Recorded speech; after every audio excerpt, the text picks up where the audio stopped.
Et alors, on est venu voir les juges suprêmes roumains en leur disant non, non, non, non, vous pouvez pas, hein, il faut interrompre le processus. Alors, ils se sont autosaisis, ce qui est une monstruosité juridique, et ils ont annulé le processus et empêché cette personne d'être élue.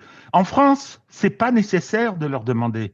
Ils le font spontanément. L'appareil judiciaire est devenu un pouvoir politique dans ce pays. Et ce qui s'est passé hier, c'est, je vais dire, allez, la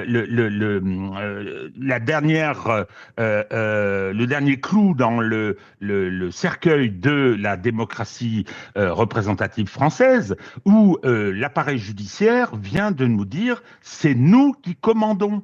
C'est nous qui décidons qui peut être président de la République et qui ne peut pas l'être. Il l'avait déjà fait, bien évidemment, avec François Fillon. Et puis, si vous voulez, cet appareil judiciaire qui soutient Emmanuel Macron, faut pas se raconter d'histoire. Hein, sur des bases politiques, il y a une sociologie politique très spécifique concernant la magistrature, et celle-ci a pris son autonomie et elle est devenue un pouvoir politique. Alors, elle a fait élire Macron, elle le protège, parce que Bruno Gollnisch parle de Bayrou qui n'a pas été condamné. Ben voyons, ben voyons. Donc elle protège Emmanuel Macron et le gang qui l'entoure. Elle massacre ses opposants, soit par voie judiciaire, ceux qui peuvent le mettre en difficulté, soit les mouvements sociaux, on se rappelle de ce qui est arrivé Les aux jaunes. Gilets jaunes.